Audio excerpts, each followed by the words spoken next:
Moving can be stressful, and not just for us, but for our pets as well. Today, I'm going to go over 5 ways that you can reduce your dog's stress, fear, and anxieties around the whole moving process. I will be doing more videos featuring other pets, so if that's something that you would like to see, hit the subscribe button down below or the little notification bell, and that way you'll get to know when I have posted a new video, which I plan on doing every week.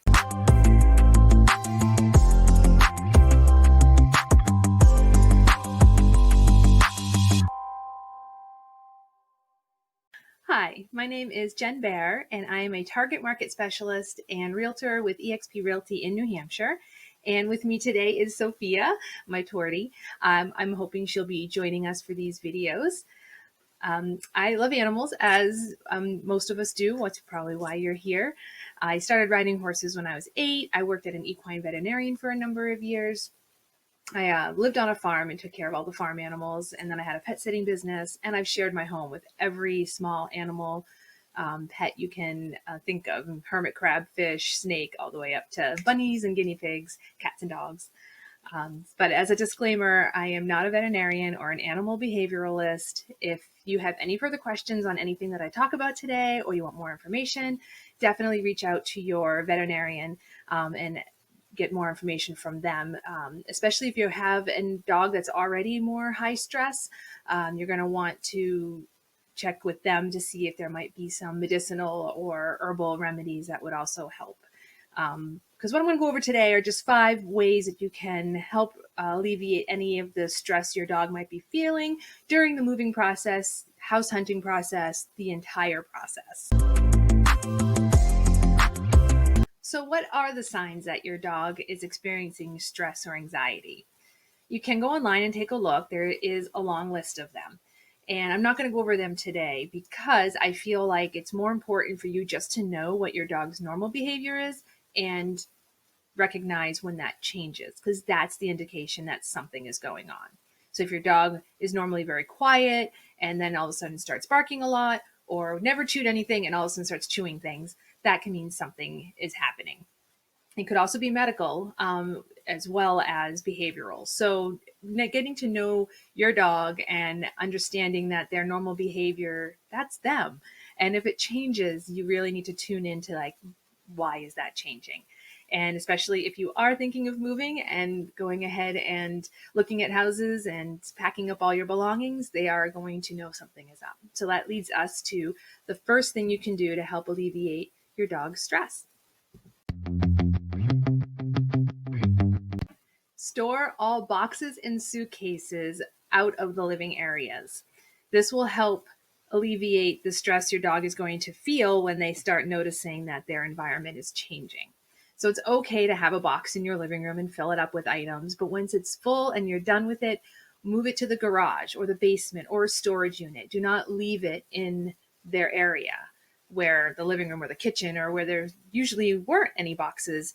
You don't want to all of a sudden leave boxes there. That will obviously stress them out. And Sophia, I think, is done with this video today. All right, the second thing you can do to help your dog: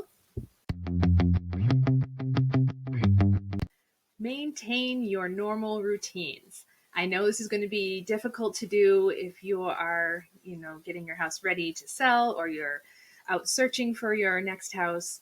But if at all possible, keep your dog's routine normal. They love their schedules and routines, and you don't want to change that up. That will really clue them into something is going on and start getting them stressed out about it. If you need to alter the schedule to go and take a look at homes, if you have a real estate agent who understands your dog is important to you and your routines, and they should be able to accommodate that. You can even bring the dog with you and alternate who goes in the house and walk the dog at the same time. But if you do come home every day from work and you take the dog for a walk at a certain time, then we really shouldn't leave work and go out and look at houses and not make arrangements to make sure that your dog is having their normal routine. All right, next. This is very important. Do not have your dog or dogs around on moving day itself. Not only is it not safe to have them underfoot, or it also stress you out worrying where they are, but they will get extremely upset with strangers coming and going if you have people helping you move and seeing things move and leave their house. So definitely have arrangements for them to go to a neighbor or a friend, or if you do board them when you go on vacation, treat this as a, going away for a few days. And as long as that's something they've done before and it's relatively normal that they go and have some doggy playtime, I would suggest 1 or 2 nights. And that leads us to the next thing as to why having your dog there during this transition is not really a good idea for their mental health. So next. So you're going to want to keep the old items, trying to keep Sophia here with catnip. You're going to want to keep the old items from your old house and bring them to the new house. So don't wash any of the dog's bedding or blankets. Make sure they have their scent on them, because that will definitely make the new place a tiny bit more familiar if they can have their own scent. And that also means your items too. I know it's going to be tempting to buy the new couch or the new bed, but it will really, if you can wait a few months, it would really give them time to adjust to the new house with familiar furniture and familiar smells. And on that note, pack all the dog's things last and then unpack them first. So while the dog is away with a family member or boarded a night or two, that'll give you time to unpack the bed, find where it's going to be. But I bet if when you were looking for the house, you already had in your mind where your furniture was going to go. And that always involves, where's the dog's bed going to be? Where are they going to have your food bowls? So make sure that gets unpacked first, and you get that area settled and you don't move that. So when they come in and they're checking out their new house and their new living situation, don't change anything within the first few months so that they can really feel confident that this is a new permanent situation. And last, managing your own stress, fear, and anxiety. It sounds easier said than done. This is a very huge moment in most people's lives, very stressful financial decision, and then moving all your things. So you're not going to escape it without any stress. But if you can find ways to take care of yourself and your own mental health, then your dog will pick up on that. They'll pick up on the fact that you're freaking out, but just a little.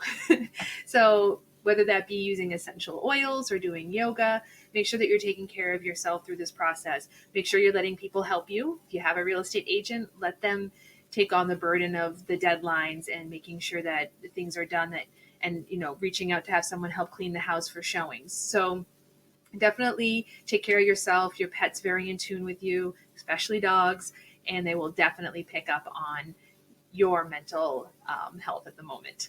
So taking care of your stress and managing that is the last and final tip I have for you today. I hope these have helped you, given you kind of a baseline to start, even with, like I said, with the house hunting process, starting all the way back there and making sure you don't change your routines and that you are keeping your dog in mind.